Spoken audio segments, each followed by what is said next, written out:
Fighting games are one of the oldest and most legacy genres in the history of the gaming medium. There has always been an awe and mysticism with the genre.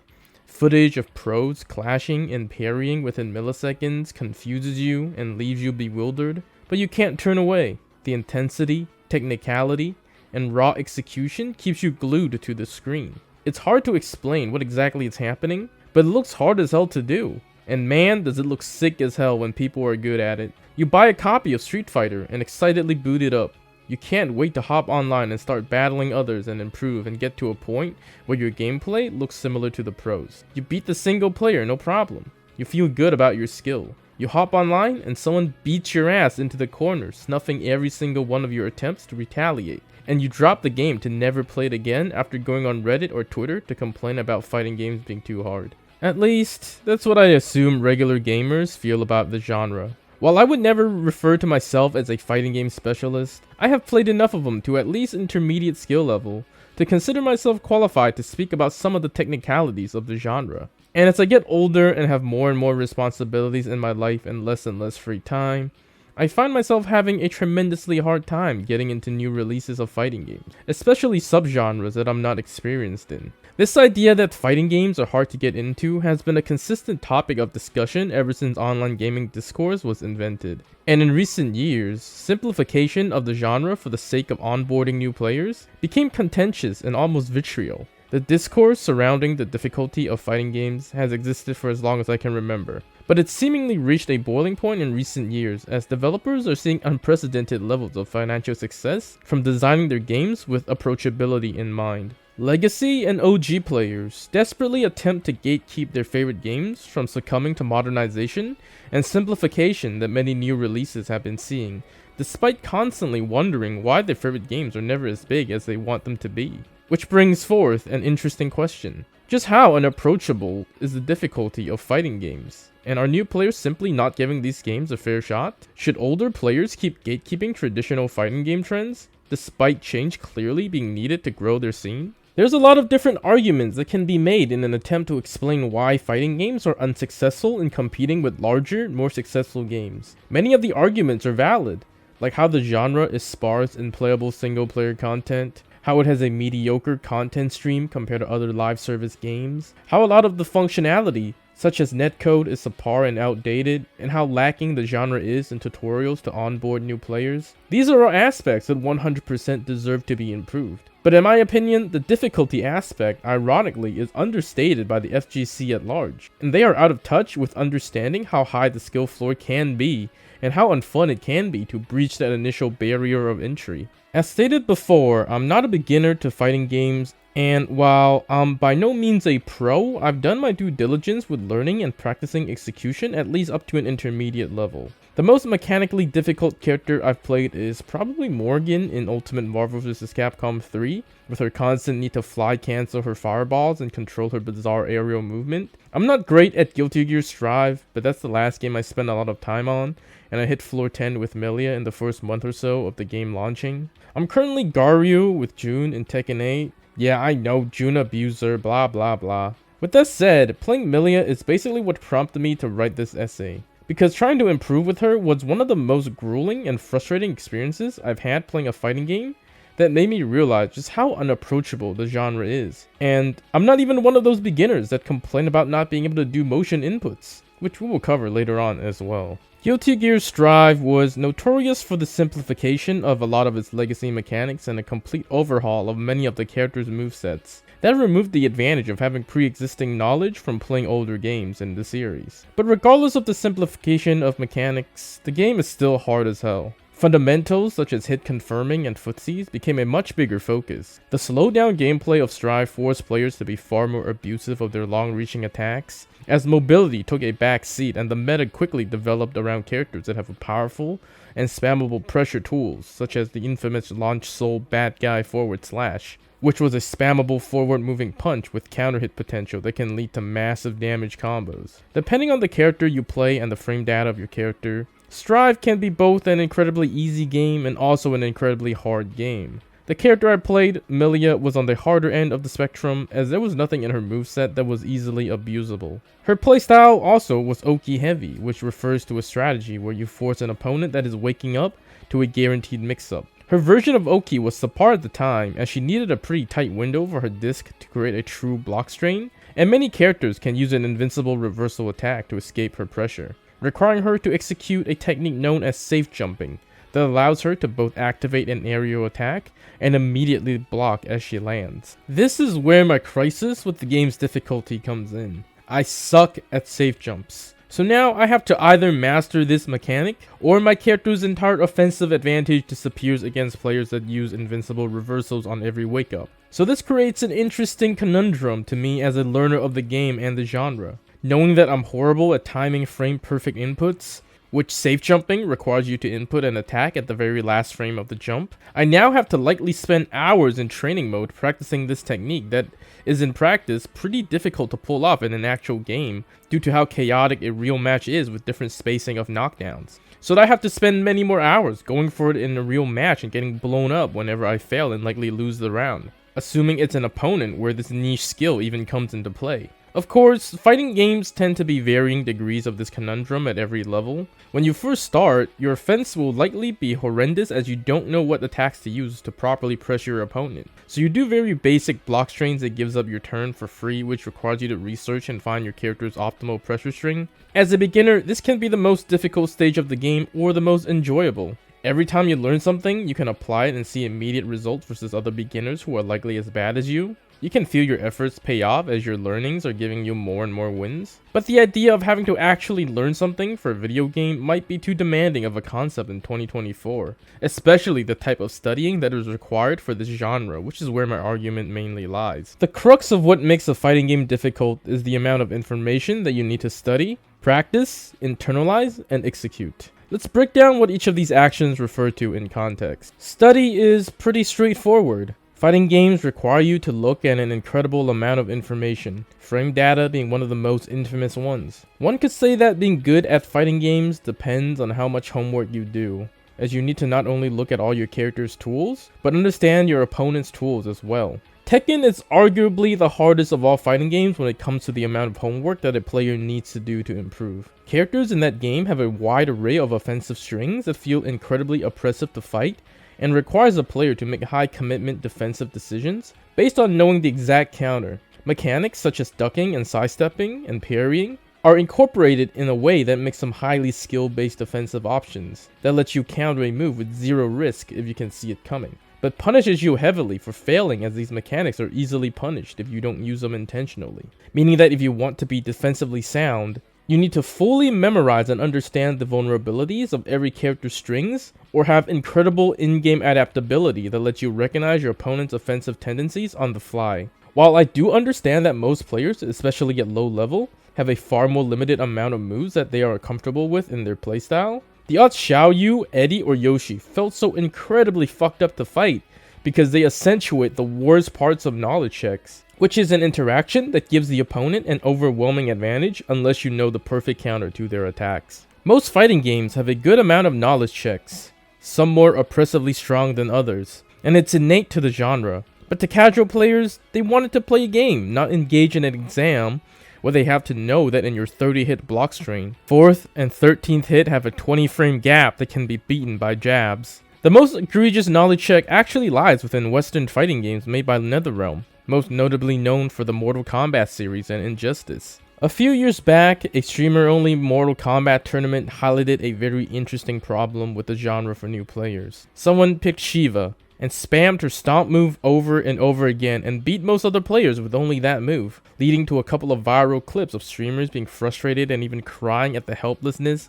induced by such an abusive and disgusting strategy. This is an incredibly interesting discourse because people were pointing out that while yes, being a beginner can be insanely frustrating, but it can also be incredibly easy because a beginner can pick Shiva, spam stomp, and get a win, and he probably had a ton of fun getting that win with minimal effort. My main takeaway from this, however, is that it's very easy to be filtered and have no fun with a fighting game if you are ill-equipped going in. Do most people have the humility and patience to get blown up by some bullshit, then study said bullshit to try to understand why they got bodied, then learn to overcome that bullshit? Or do they go on Reddit and ask for nerfs, then outright drop the game out of frustration anyways? I think we all know the answer to this. Practice is also a pretty self-explanatory concept. However, I would say that this aspect of fighting game difficulty is probably slightly overblown. Almost every video game requires you to practice for improvement. In League of Legends, any reasonable high-level player would warm up to at least 15 minutes of CSing a day.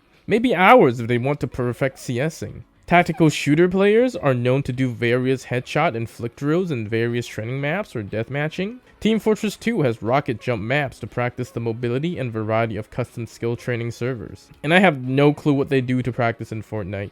Maybe snort 5 lines of G Fuel before they rebuild the Twin Towers in half a second? I don't know. But with that said, these are all optional for improving at the game. All the games I listed just now are all pretty much enjoyable right out of the box in the first match you hop into, or they have extremely casual modes that lowers the already minimum skill floor to even lower for the worst of the worst gamers to enjoy. In a fighting game, you likely have no clue how to remotely pilot your character without 2 to 3 hours of bot gameplay or training mode. Hell, even if we stay within genre adjacent games, something like Smash is so much easier to pick up and have fun with, simply because of its intentionally designed low skill floor. You can grab any old sword character, hop online, and spam nothing but the up special for the sword slam attacks, and have a great old time knocking around through other dudes while the stage explodes. In a game like Guilty Gear, you can pick up a character and completely fail to operate them at the most basic level. With removal of Gatlings, attacks no longer intuitively chain together to give you combos. The game has motion and charge moves, both of which are notoriously disliked by casual gamers. The game also has an abundance of mechanics that have massively branching functions like RC and Burst that most people won't even begin to understand without looking at the tutorial online. Watching people try to get into fighting games brings me so much pain, simply because I know the practice process, while rewarding and fun for a bit, will not sustain their interest in the game and serve to discourage them from maintaining a routine of improvement and practice. There's a lot of cool videos of beginners being excited to learn new moves, accomplishing simple combos, but the moment they hop online, they're getting their asses eviscerated, which is a damn shame because they should be rewarded for practicing all those difficult concepts and executions. But after all that painstaking work to finally be able to pilot their character to a basic degree, their skill level still isn't enough to let them win even a single round, which is where most people drop these games, because having to hop back into training room for another 3 hours is the last thing you want to do when your brain is seeking that dopamine hit from getting your first online win. This stream from Ina of Hololive really hits me hard because she's so diligently practicing this simple Mei 3-hit string. It took her about 1 hour to be able to complete a simple 3-hit combo that ends with charge with 70% success rate, and she hasn't even practiced doing it on the other side of the screen. I'm not saying that practice shouldn't be necessary for the genre, but the genre is simply filled to the brim with basic mechanics that gets gated behind needing rigorous practice, to a point where it simply gets overwhelming and frustrating for new players. Internalization is probably slightly more abstract, but it's pretty much the word I chose to mean muscle memory, game sense, and decision making. Basically, developing your brain to be able to understand what is happening in the game and turning all the studying done into tangible information that helps you in a match. I would say outside of muscle memory, game sense and decision making are probably the 2 easiest aspects to learn in a fighting game, and a lot of players are probably a lot better than they think they are in this category. These are skills that can actually carry over from other games. Something like League of Legends or Dota have heavy 1v1 elements, where laning phase plays out like an extremely drawn out fighting game round, with resource management, zones of safety, opportunities for aggression, mistake punishment, etc. The mindset and game plan to winning a lane is the same as winning a fighting game round, which now that I think about it, is probably why they're making Project L, or now the horrendously renamed 2XKO, a somewhat traditional fighting game, because they believe in their core audience's ability to transition their skill set into that genre with all the shared principles. This is a big reason why a lot of these streamers that picked up Tekken have been doing well with their rank climb, because Tekken, despite having a huge skill ceiling, has a low skill floor and generally rewards more intuitive and cerebral skills rather than raw execution outside of the Mishimas. However, one thing that cannot transition over, and is probably one of the most overlooked difficulties about fighting games, is muscle memory. Muscle memory, to the layman, is basically the concept that a person can develop the ability to execute a complex task with ease after repeating the task many times to a point that it becomes almost instinctual and requires very little mental input to complete. Upon playing games of many genres and different series, I've noticed that most modern games require very little muscle memory development for their mechanics. Outside of fighting games, there's not that many games that demand hours of grinding muscle memory. The most intensive technique in a popular modern game is probably building in Fortnite, which is just one of the most insane PvP skill expression mechanics I've seen in modern gaming. Mobility-based techniques like the various momentum manipulation interactions in Apex is also prevalent and akin to many bug-based movement techniques that people discovered in Melee. Even then, the muscle memory required for those games is still nowhere near as high compared to fighting games. Mechanics like buffering charge, buffering inputs in general, nailing perfect timing mechanics like frame perfect parries or blocks, adapting combo routes to wall distance and grounded states, alternating Oki based on spacing, recognizing character weight to alternate combo variations, hit confirming tight windows, etc. Some of these concepts are more knowledge and memorization based, but fighting games also introduce this element not often seen in other games, where you can be so incredibly overwhelmed by the current mental stack that you forget the most basic of basic inputs despite performing the move consistently a second ago. You can practice doing a wake up super as many times as you want, but if the whole match you are being zoned out by fireballs and gets knocked down only once, your mind might still be thinking about how to beat the zoning instead of being able to recall the fact that now you have the option to do the wake up super that you spent time practicing. The only way to overcome this is to create situations where you can actually use what you practice in high pressure live match so that your mind and hands can get used to performing these tasks when other aspects of the match also demand your mental processing. While this is something you have to do in most games to master all the complex mechanics, fighting games presents these situations at you at such high speed and rapid succession that it demands a whole other level of mental processing. In competitive shooter games, sequence of events happen somewhat slowly. The fastest thing you are asked to do in attack shooter is maybe flick as fast as possible the moment you see an enemy. In Apex, there's a couple more high mental stack mechanics, such as rapidly looting an enemy and navigating the inventory menu, keeping track of rank positioning, ability cooldowns, enemy positioning and enemy cooldowns, etc. But all those interactions don't require making multiple high-stake decisions within seconds, and you are afforded some aspect of breathing room simply by sitting in cover until you are ready to commit to a big play. In a fighting game, your opponent is on your ass, chaining throws, throwing projectiles, kicking your legs, doing 50-50 wake up mix-up, slowing down time with Roman cancel, doing a 30-hit combo on you, all within seconds.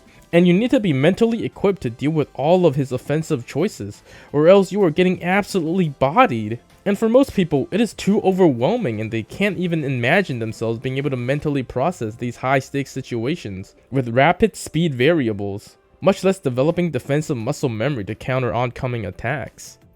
Now, finally, one of the most controversial topics in fighting game discourse, execution, which in a fighting game context basically means how good you are at handling the control scheme of fighting games and whether or not you can make your character do what you want it to do. Now, of course, you can make an hour-long essay just about the nuances of execution and whether or not it has a place in modern gaming, or whether or not it's the main gate blocking off new players from trying the games, so I'll try to keep this section a bit brief. To simply put, I can't think of that many popular games and other genres with high execution barriers. And to ask a player to learn a fundamentally foreign control scheme just to move the character around and do attacks might genuinely be too much in 2024. Now, obviously, the infamous motion input, an input scheme that requires you to motion a specific pattern to perform a move, is prevalent mostly in traditional 2D fighters such as everything made by Capcom, SNK, and Arc System Works. 3D games like Tekken and Soul Calibur have some instances of motion in special techniques like Korean backdash or certain sidestep techniques that require rapid motion inputs, but the games can be played to upper intermediate level without engaging with complex motions. And there's also many games in multiple fighting game subgenres that focus on single direction inputs, such as Mortal Kombat and the controversial Smash Bros. Games. Two of the best-selling gaming franchises ever, despite being fighting games. Now that I listed some of these games, it is strange that motion input is such an issue to begin with. There's so many great games of varying input complexity to choose from, You genuinely don't have to engage with motion inputs if you don't want to. And yet, we are still debating it as if it's a major issue within the genre. It is likely due to casual gamers that simply refuse to engage with any form of complex control schemes, and treat it as a barrier that keeps them from having fun right out the gate, even though there are many games and even strategies that don't involve motion inputs in motion input-centric games. But to be fair, motion inputs also introduce an element of physical dexterity that is unseen in other games, and it can feel impossible to master the level of hand dexterity and accuracy required to play certain fighting games. And can we be honest for a sec? Genuinely ask yourself this: do you play fighting games because they have motion input? Do you think Daigo or any of these pros like motion input when they swap over to hitbox because it's easier to press a few buttons than to twiddle a stick in a weird shape constantly?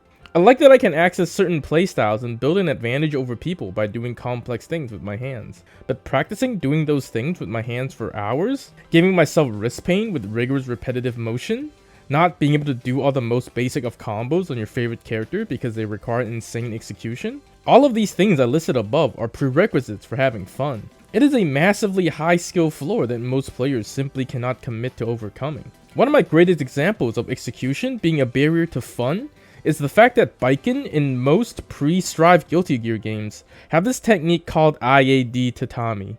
With the nature of inputs, you have to basically do her Tatami command, immediately input an up motion, then go back to neutral and input a forward command immediately so the game reads the initial forward command in Tatami as part of the air dash command, resulting in the motion input of 236956. There's nothing inherently wrong with giving a character difficult techniques. Older Guilty Gear games are such an interesting piece of fighting game history due to how infamously difficult they are, and the people that master them definitely showcase a level of skill and dedication that is completely unique to other fighting games. Nage vs Omito in Rev 2 is absolutely amazing, and you can tell the commentator is absolutely enamored with the skill on display. But the issue is, it's simply too much of an investment to ask a random gamer to learn the IAD Tatami just so he isn't taking free L's every time he picks his waifu, because 80% of her playstyle is inaccessible unless he takes 3 hours a day to grind execution drills in training mode. And if you make his favorite character inaccessible, he has no reason to even buy the game to begin with, which is why no one plays Morgan or Baiken in any of these games, because they are free L's for beginners. And it is obvious that simplification of input schemes actually does work to bring in new players. Street Fighter 6 is the best example of this change being significant, because for the first time, a flagship fighting game, one that arguably represents the entirety of fighting games, spent much of its dev efforts promoting and making a simple input scheme that is marketed as a legitimate alternative to classic controls, instead of being a baby mode scheme for stupid dum-dums that can't move their hands good enough. For the first time, a simple mode was seen as competitively viable and gave new players the impression that they can play and compete without being put at an obvious disadvantageous handicap, even though at the highest level it is definitely more limiting. A big reason why simple modes haven't made waves in bringing game success in the past was because none of the games that used simple inputs were games that new players wanted to play anyways. A game like Rising Thunder was designed with accessibility in the forefront along with great netcode, with really nothing else going for it. No one is attracted to a game with its only selling point being that it's easy. Street Fighter 6, and to some extent Strive's new philosophy towards accessibility, has done wonders for bringing in players who have always wanted to try the games but have been gatekept by their difficulty. I'm not making this up. There's droves of people with the opinion of, I have always liked the idea of Street Fighter, and modern controls finally gave me the ability to have fun without spending hours learning inputs. Hell, it even allowed content creators to have functional and competitive tournament events, despite most of them not having great fighting game experience. Again, I don't think it's any one thing that keeps fighting games from being more popular. I have listed many examples of games within more popular genres that thrive despite having similar difficult mechanics. However, fighting games are a culmination of all of the difficult things listed prior that gives the genre the notoriety of being unapproachable and inaccessible, without even mentioning other periphery shortcomings like shoddy netcode, small online player base that results in subpar matchmaking and flawed rank systems. A lot of people love the idea of fighting games, and the fact that it is still around means that there is an appeal within the genre that is unable to be replicated. But it is troubling to see that despite all the interest in the genre and the overall popularity of characters such as Baiken, Bridget, Juri, Cammy, and Chun-Li, who is apparently the most searched for gaming character on Pornhub, yeah. The genre itself is in a perpetual state of struggling to get people to actually sit down and play their games, instead of only fapping to their Blender animations. Fundamentally, I don't see fighting games ever reaching the heights of team-based games. There's an inherent advantage that favors video game genres that are pseudo-social hubs, allowing people to chat and make friends while gaming. Team games allow you to form a bond with your teammates and within the match create a storyline where you work together for a hard-fought victory. Whether it's clutch revives, crucial heals, coordinated team fights, or smart shot calling. But there obviously is a space in gaming where solo play is sought after. Some people hate the constant shifting unknown element of having random teammates all the time affecting the outcome of their match. Some people love to monitor their own improvement and be responsible for their own growth, and fighting games are by far the best games to play if you want nothing to affect the outcome of your match outside of your raw skill. Appeal isn't the issue. When games like Mortal Kombat and Smash are constantly doing blockbuster numbers, hell, it's honestly impressive that up to this point, the FGC has had a solid 0 successful free-to-play title, and yet the genre hasn't completely died off when online gaming has been trending towards perpetually updated never-ending games-as-service model that forgoes having sequels and keeps one game free-to-play forever. If you really want to include Brawlhalla, then that also proves my point, because it has consistently been the most populated and played quote-unquote fighting game, despite no one in the FGC ever mentioning Brawlhalla, even though it's had some of the highest amount of payouts for tournament winners compared to other fighting games. Which begs the question, just how valuable is the FGC and its gatekeeping when a new age zoomer free-to-play platform fighter comes out of the blue and does better at retaining a casual audience, as well as creating a competitive circuit that is just as good if not better than what most popular traditional fighting games have? FGC gatekeeping discourse has always been a pretty amusing topic. A lot of the quote-unquote old heads are generally pretty bitter that the new games aren't catered towards their skill set anymore, and that no one even knows or cares about their arcade glory days. And a lot of new players don't know shit about fighting games and such, rather complain about motion inputs online than give it an earnest try and sit down and actually try to improve instead of mashing through story mode, losing once online, then quitting. But maybe we as a community need to be more open to experimental accessibility changes instead of berating devs for wanting people to actually play their game that they spent their blood, sweat, and tears making. Maybe for once in their lives, the devs deserve to be rewarded for painstakingly making game after game of beautifully crafted story, music, and visuals by actually having a substantial amount of people that want to play their games. I understand that gatekeeping is important for upholding culture and to keep your favorite pieces of media from being corrupted, but you also have to realize that without newcomers, your favorite piece of media will likely die and never receive any form of future continuation. A game like Armored Core: Fires of Rubicon is carried by From Software's new massive following built by the Souls games, not by the old die-hard Armored Core fans. Game companies will not give out funding to make a new game that satisfies the needs of the sparse amount of old die-hard fans, because that's how you get genres like arena shooters, where every hardcore fan is obsessed and enamored with Quake 3 Arena, so devs keep trying to copy its mechanics and make new games to appeal to Quake 3 players. But at the end of the day, those players are good at Quake 3, they love Quake 3, and there's no reason to play a new shitty version when they can always boot up their favorite game, which is Quake 3. Which I guess is what Third Strike players would like to do, but they need money, so they begrudgingly boot up SF6 to make money, streaming, and competing. I get it, fighting games have a rich history, and a lot of the appeal historically came from idolizing players that reach an unprecedented level of mastery, because the challenges of mastering a fighting game seem so unsurmountable that when players compete at the highest level, it almost feels like it's two gods fighting each other. That's perfectly fine and good. We still have plenty of retro fighter tournaments to preserve that era of competition.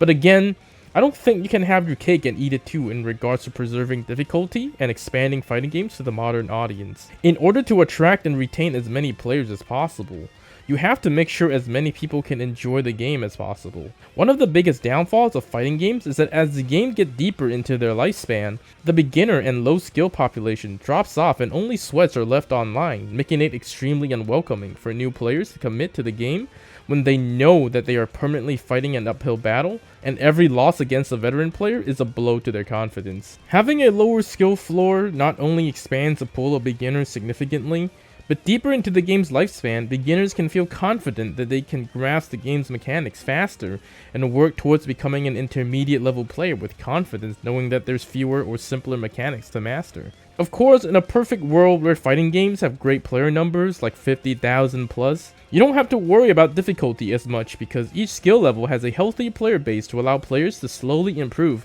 no matter how shit they are as beginners. A lot of recent releases have been doing better in resolving this problem as their Steam player base hovers around 4 to 15,000 along with crossplay combining all platforms player base. But 4,000 is teetering on having matchmaking issues, as even games like Apex have dead game modes despite having 90,000 plus players on Steam. Fighting games are great. Are they great only because they are hard as hell, especially motion inputs? Not to most people, but I guess some people are fixated on the difficulty and high skill floor being the defining factors of the genre. Ultimately, these games are products at the end of the day. They need to sell or else they have no reason to exist. Old heads aren't enough to keep these games afloat, and Guilty Gear almost died because the Xrd series didn't do well enough to a point where the creator decided to rethink his philosophy going forward with designing Strive. At the end of the day, I would much rather see the game series I love continue on and thriving, even if they are bastardized versions of something I used to love dearly.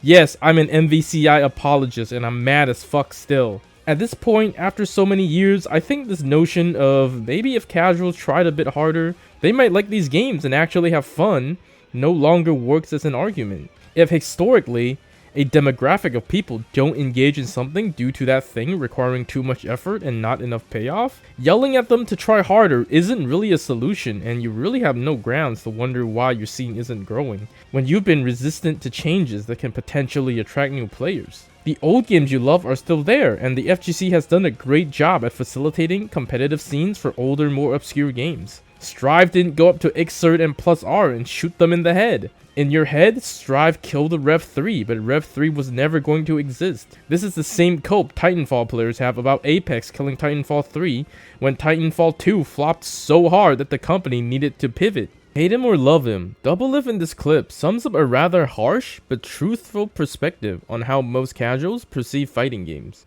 You want to make a fucking game that hardcore players want to play, then make the game accessible for casual players. Make the game fun for noobs. If the game is not fun for noobs, you just only have sweaty fucking neck-bearded people arguing over the semantic little details of the game, and no one gives a shit and plays the game. It's only cool to be good at a game if it's popular. That's my opinion. I don't care to be good at fucking like random 1,000, 2,000 concurrent player games. I want to play popular games, and I want to be good at them, and I want to be a part of a big community of people. I think it's really, really important that they make fighting games accessible. No one likes seeing games be dumbed down, especially if it neuters the core gameplay. But it's important to realize the simple fact that if the general word of mouth for a game is, yeah, play it dude, it's easy to get into. That is extremely powerful for selling a fighting game to casuals and building a sustainable community that is welcoming to beginners. And it's far more attractive than something like, yeah, nah, everyone online is a sweat and you'll get fucked. But play for improvement and play to learn, not for wins, haha. Maybe this whole essay was just me making the longest scrub quote in the world. Maybe a hard as hell fighting game can have success with proper marketing and netcode and etc. But until we see that happen, I will continue to believe that ease of access and lowered skill floor is a major part of the solution. Thanks for watching. I must go rob some poor soul in the Tekken 8 rank ladder by pressing one button on Jun and healing a quarter of my HP while nuking him for a third of his.